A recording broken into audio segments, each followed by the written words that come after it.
Hey, good morning, everybody. This is Becky. Today is Tuesday, July 20th, 2010. I think that's right. Um, so I'm a day late coming and giving a video, and some of my followers who follow me on YouTube know, or not on YouTube, sorry, on Facebook, know why. But for the rest of you who don't, I had kind of a rough day yesterday and a rough night the night before.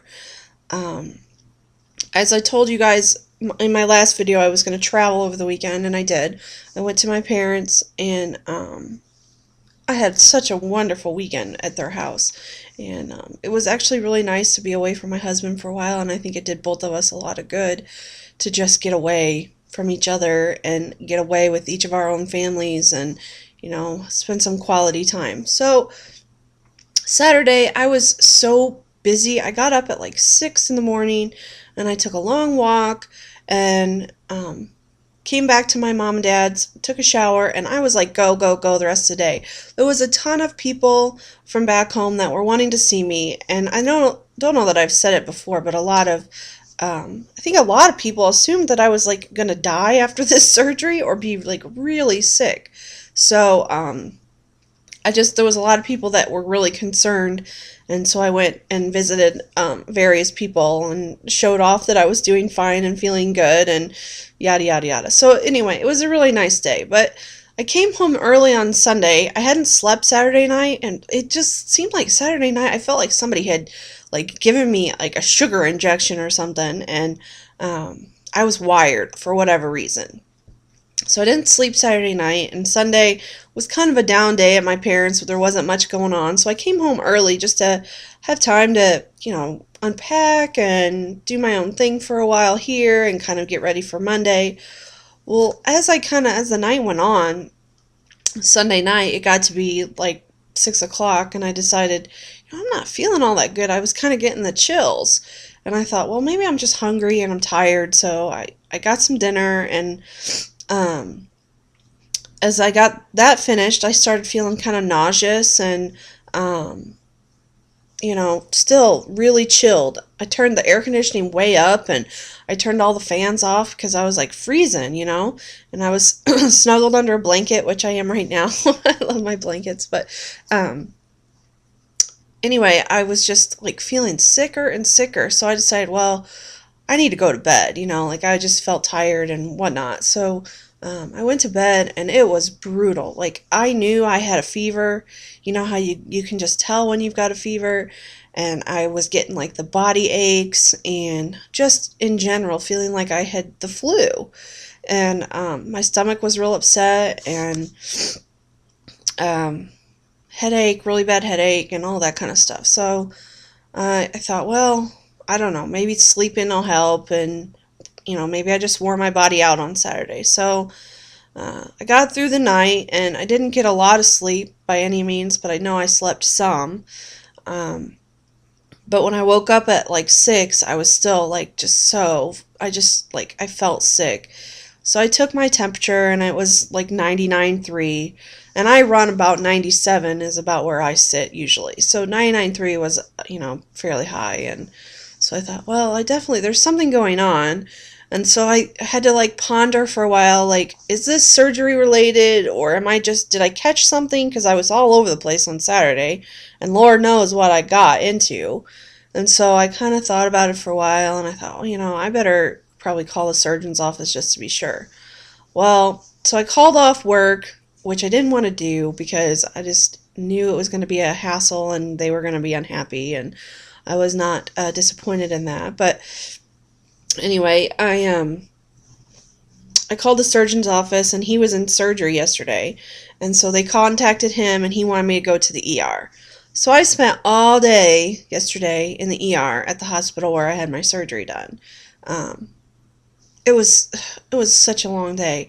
Um, I get in there, and they want to take blood and start an IV, and I assumed they were going to give me some fluids and stuff because I felt a little dehydrated. So they send in this EMT student, and I know what it's like to be a student. I've been there. I was a nursing student once.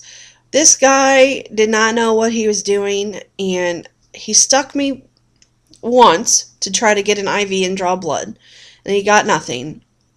Then a nurse comes in and sticks me, and she's not able to get blood out of it, but she is able to salvage an IV. So they have an IV line. So they send the EMT student in again to draw my blood, and he sticks me again and misses again. And then another nurse comes in and draws my blood. So I got 4 needle sticks in the ER yesterday, and I have some nice, lovely, it's hard to show on the inner part of your arm, but some nice, lovely bruises from the ER. So thanks, guys, for that one. I really appreciate it. I have a nice big bruise here with a knot from where the IV was, and whatever. It's just, it was not a good day yesterday. And, you know, I think sometimes as a nurse I know a little too much about things, and the EMT student wasn't even like holding the equipment right, and it was very clear that he was nervous, and I could tell that from the start. And I'm a pretty patient person, and I don't mind like being I guess the guinea pig for someone to learn on. And but I think there's a point where if you're not following the procedure right and you're not holding the equipment right, and you know, when someone tells you, like, he was digging in my arm, and it got to the point where I just like couldn't take it anymore, and I asked him to stop, and he didn't want to stop. And you know, those are the things that I just kind of felt like, maybe you need to go back to the classroom and restudy this stuff before you're in the ER. And he tells me that he was like 0 for 5 for needle sticks on the day, so he hadn't you know, had a successful blood draw or IV start, and that's not too good. And he told me he was at the end of a 24-hour shift. I mean, come on, what students need to be there 24 hours? Like, as a nursing student, I would have died if I had to do that. That would not have happened.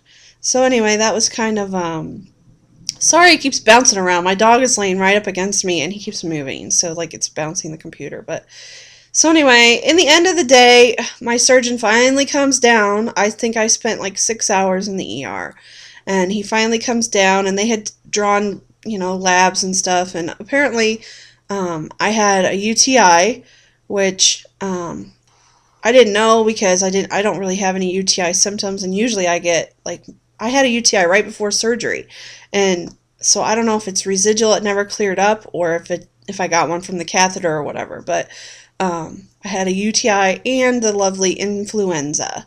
So I am not feeling really wonderful, but they started me on some Tamiflu yesterday, and I was able to get 2 doses of that in, and I definitely feel better today than I did yesterday, but I don't feel 100% by any means.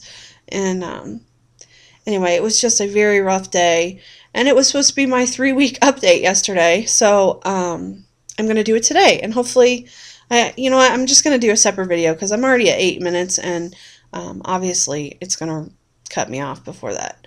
So yeah, yesterday totally sucked, and I feel blessed because it wasn't anything related to surgery.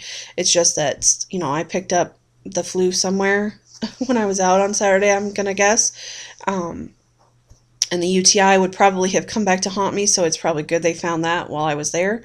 But yeah, not a good day. And you know what sucks too is, you know, we can't take pills, so I have Levaquin and Tamiflu, and Tamiflu is a capsule, so I have to open that up and mix it in something, and the Levaquin is a tablet that I have to crush, and let me tell you, they taste horrible. Like, it is the most bitter, nasty. I definitely will miss taking pills, because pills were never a problem for me. I could just take a whole handful at once, throw them back, and swallow and be done with it. So, the lack of being able to take those is such a bummer, though I'd almost rather crush them than have to take liquid medicine, because the liquid medicine makes me so nauseous, like the consistency of it. Oh, I can't handle it. So anyway, that's my ER story from yesterday, and I'm alive, but not 100% by any means. Hopefully by tomorrow I'll feel a lot better. So I'm off work today, and I can be off tomorrow if I want to be, but I need to go back to work because I'm flat broke from being off so long after surgery. So anyway, everybody, I hope you're doing well, and I'll give you a week 3 update coming up here in a few.